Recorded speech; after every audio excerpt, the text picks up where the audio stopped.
This level design is by Lexi McCullough in her first semester of game design in Interactive Media Arts, part of the School of Arts program at Irvine Valley College.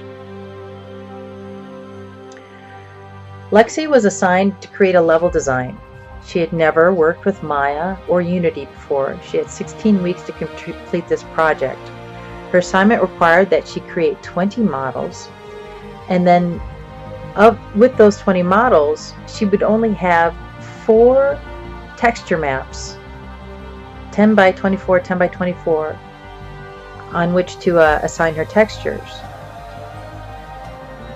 We do this so that they learn economy, even though games are able to use much different methods right now. We want them to learn how to keep their size small in case they need to. As extra credit, she could choose to either do sound, lighting, or terrain editor, and you'll find that she did just about every piece of extra credit she could in the creation of this project. So this is the main entry room. Books, broken chairs, and you'll find that she was able to tell a story in most of her activities.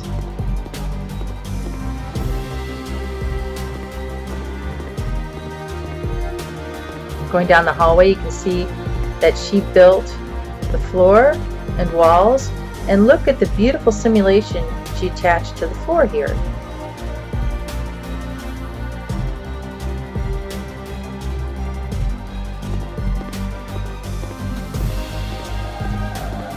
Another remarkable feature of her level design is that she modeled the exterior to the level.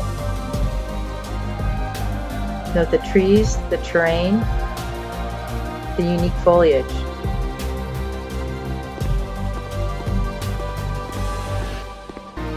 This hallway is very interesting in that it triggers a lighting change.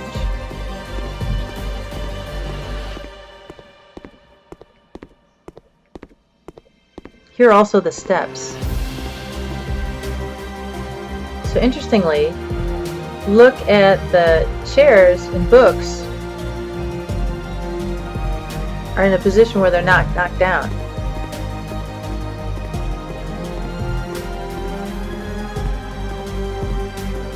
Now I'll go through this last door here and notice that it was triggered on my arrival, and I'm at a graveyard of swords from fallen soldiers. Look at the remarkable work she did with the terrain editor again, with the grass simulation and the trees. Students in this program are highly motivated to do the extra credit work, and I've seen remarkable results in just 16 weeks of training. The imagination they've been able to put to use once they've gotten the technology down. Again, this was Lexi McCullough in the Interactive Media Arts Department.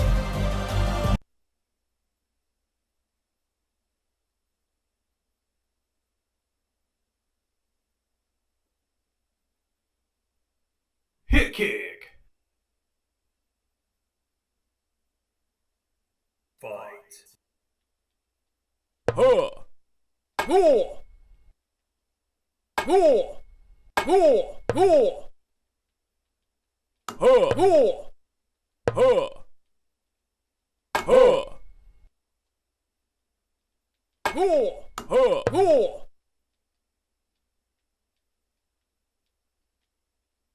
Red wins.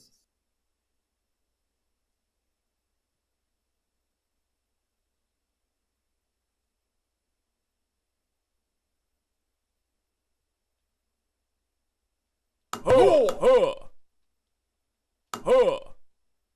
Huh, huh, huh, huh, huh, huh. Huh. Huh, huh. Huh, huh, huh. Huh.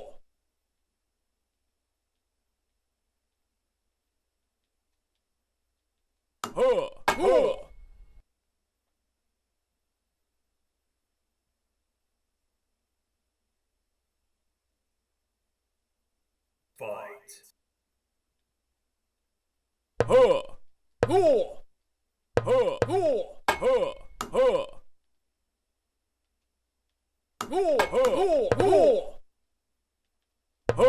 Wins.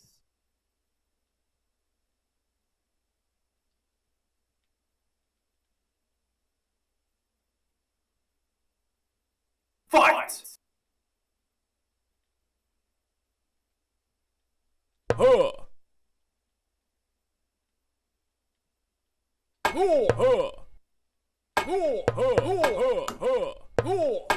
Wins.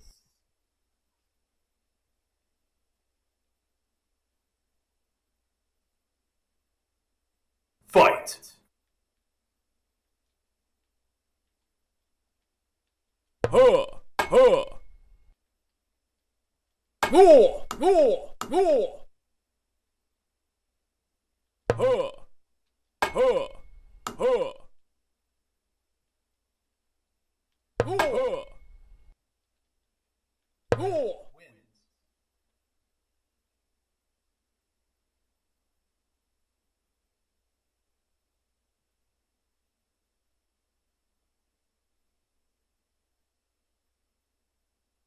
Fight!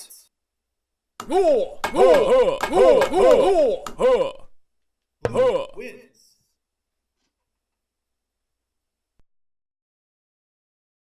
Welcome to Touhou Gakumonon Magic Fest.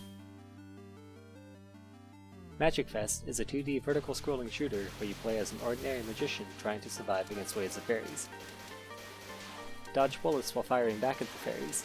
You may drop something useful such as point items for scoring or power items to power up your shots. If you get hit, you'll lose some power, but a fraction of it can be reclaimed from the items that you drop. Occasionally, you'll meet a boss or a mid-boss who will halt your advancement until you defeat them.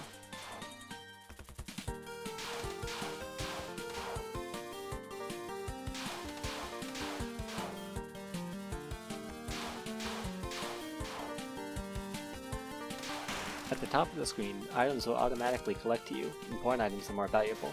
However, it's dangerous at the top, so don't overstay your welcome.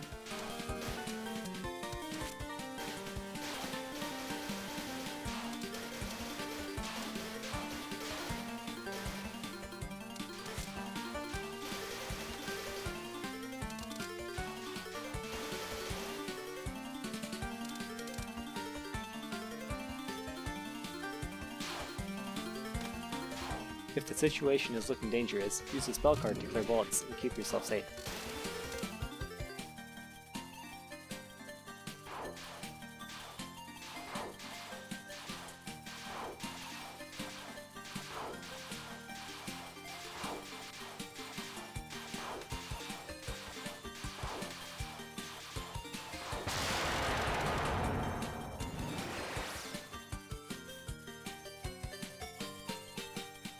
Before moving on to the next stage, let's show off the other shot type.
In Maho Boy, you play as a mysterious blobby entity, jumping and shooting your way through cubes and cylinders of assorted colors. The inspiration comes from my favorite games, notably the Mega Man series, Super Mario World, and some others. Everything is currently scripted using Playmaker. I don't know any programming, so none of this would have been possible for me without having taken a visual scripting class at Irvine Valley College. Maho Boy is a 2.5D platforming shooter. Players start out with the ability to run left and right, jump, and shoot a basic projectile as an attack. Currently you can slide as well, which increases your movement speed, along with reducing your hitbox, allowing you to dodge attacks and access more areas. As I design levels, I plan on putting focus on branching paths and providing multiple solutions to levels. In the beginning of the video, you can see a tentative level select that you can access during regular gameplay by accessing the pause menu. The stage select is intended to let players tackle levels in the order they choose or can beat. Thus, level order isn't linear and players are encouraged to discover their own preferred routes. Something that I plan on implementing is an inventory system that keeps track of equipable power-ups and weapons. They will vary between permanent additions or temporary consumables. This inventory system is accessible during levels, allowing players to experiment and find what works and what doesn't in different situations. My hope is that a combination of branching paths, player choice and level order, and the inventory system can emphasize exploration. The goal is for players to be able to carve out their own way to play the game and experience excitement when they discover secrets. I discover something new every time I play through one of my favorite games, and this feeling of wonder is something I hope Maho Boy will eventually be able to provide. This segment of the video shows a branching path that leads to an optional part of the level. My intent is to give players that cannot beat the boss the option to take another route. Here you'll find a power-up that replaces your default weapon. It does 3 times as much damage, but also moves slower. While it is overall stronger than the default weapon, I want to avoid straight upgrades once I work on the inventory system, so players do not feel pressured into using something strictly because of its overpowering strength, rather than what type of tool they have the most fun with. Currently, all of the graphical assets, including animations, are placeholders. Most of the time has been spent on functionality and player controls. After I implement more game systems, I intend to model and animate as much of the game as I can, and avoid using outside assets. I've learned a lot so far, and I look forward to learning more about other aspects of game development. The biggest motivation in starting this project is my interest in trying my hand at finding my own solution to game design problems that I often notice while playing games. More specifically, the challenge of balancing the amount of tools players are given versus player content and difficulty. I enjoy games less when player strength scales disproportionately with the challenge of the game, and especially when player strength scales based on the amount of time you spend on the game. This is an inverse relationship where players are punished if they like a game's systems, because those systems do not scale properly with the player's abilities. I have a strong interest in seeing the design issues that come out of working on Maho Boy, and coming up with ways to address them while keeping the game a fun experience. I do not think it will be easy, but this aspect of game design is the most interesting to me. I'm Sarah Wu, and I'm an IMA student at Irvine Valley College. I started developing this game in Game Design 2, a class taught by Professor Aaron Abel. This concludes the oral segment of my video presentation. The rest of this video will be solely gameplay demonstration. And remember, anyone, including you, can be a Maho Boy.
Hello, and welcome to Nightfall.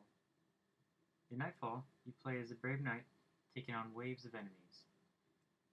Your goal is to attack these different enemies and to survive as long as you can. In the top right, there's a mapping showing the different inputs that the player can use. The main attack is a fireball that can be launched in the direction of the player. There's a lock-on mechanic to help you aim against the opponents. This way it makes it much more easier and manageable to attack. There's also a sprint mechanic to gain some extra distance to strategize against the enemy. As you can see, there is environment hazards as well. These cutters can damage the player as well as the enemies as well. So you must be mindful of where you're walking. So if we lock on here, we attack again. There is a special attack designed for multiple enemies, but I would try to save that one for later.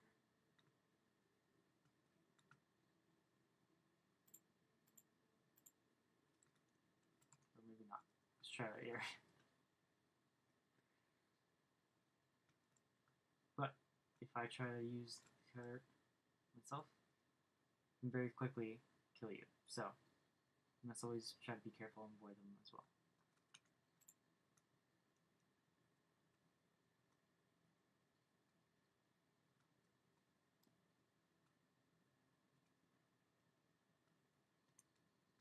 Let's try to use the attack again. There it is.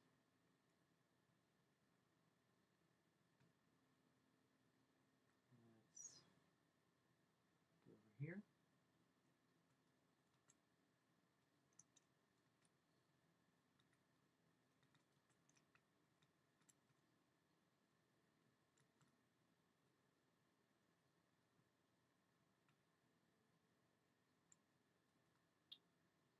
Again, always trying to avoid them. Oh, seem to have been caught.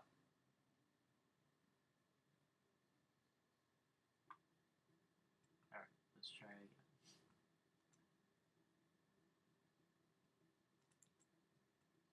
And well, this one hasn't noticed me yet.